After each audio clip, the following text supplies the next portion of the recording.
Sir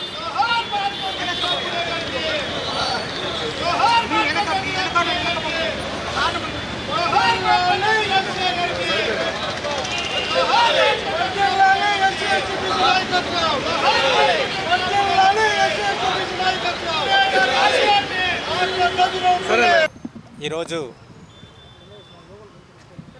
Andhra Pradesh ప్రభుత్వం ఇచ్చిన ఆదేశాల మేరకు మన తిరుపతి పట్టణంలో, తిరుపతి జిల్లాలో మహాత్మా జ్యోతిరావు పూలే 199వ జయంతి వేడుకలు మనం జరుపుకోవడం జరుగుతుంది. దానిలో భాగంగా మహాత్మా జ్యోతిరావు పూలే విగ్రహానికి ఈరోజు మనం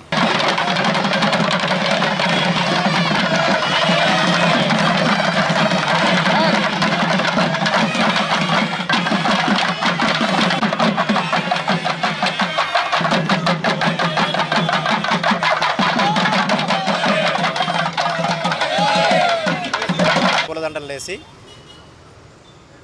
ఈరోజు వేయడం జరిగింది. ఆ రిక్వెస్ట్ మహాత్మా జ్యోతిరావు పూలే గురించి అందరికీ తెలుసు. మెయిన్ ప్రధానంగా సామాజిక సంస్కరణకర్త. 1827లో మహారాష్ట్రలోని సతారా జిల్లాలో జన్మించడం జరిగింది.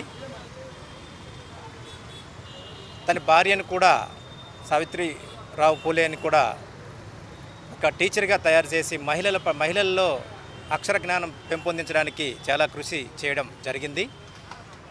మహాత్మా జ్యోతిరావు పూలే జన్మదినం సందర్భంగా మనం అందరం ఆయన ఉన్నత ఆశయాలను, ఆచరణలను ఆచరిస్తూ ఆంధ్రప్రదేశ్ రాష్ట్రము మన తిరుపతి జిల్లా, తిరుపతి ప్రజలకు మరొకసారి శుభాకాంక్షలు తెలియజేస్తూ మనం అభివృద్ధి చెందాలని మనస్ఫూర్తిగా కోరుకుంటున్నానండి. మహాత్మా జ్యోతిరావు పూలే సందర్భంగా అందరికీ మరొకసారి జయంతి శుభాకాంక్షలు తెలియజేసుకుంటున్నాను. Thank you. బిరుదు మహాత్మా అని బిరుదు కూడా సాధించడం మహాత్మా పూలే అనేసి కూడా ఈ సందర్భంగా తెలియజేసుకుంటున్నాం. ఆయన చేసిన ఘనకార్యాలు ఎన్నో ఉన్నాయి. దేశానికి చేసిన ఘనకార్యాలు.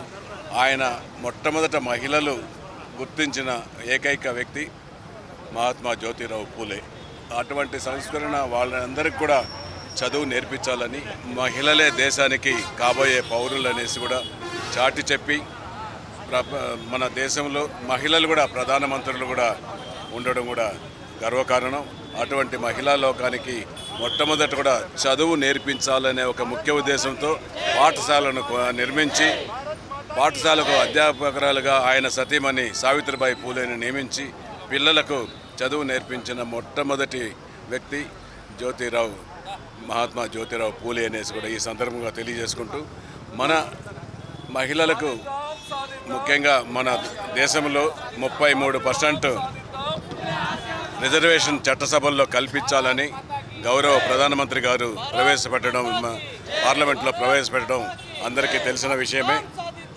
దాన్ని మన ముఖ్యమంత్రి గారు గౌరవ నారా చంద్రబాబు నాయుడు గారు, ఉప ముఖ్యమంత్రి గారు శ్రీ కొణిదెల పవన్ కళ్యాణ్ గారు, వారిలో కూడా 33%కు ప్రధానమంత్రితో పాటు మహిళలకు రిజర్వేషన్ కల్పించాలని తెలియజేసుకుంటూ ఆయన ప్రధానమంత్రి ప్రవేశపెట్టిన మహిళా రిజర్వేషన్లకు మద్దతు తెలియజేసుకుంటూ నినాదాలు చేయడం జరిగింది.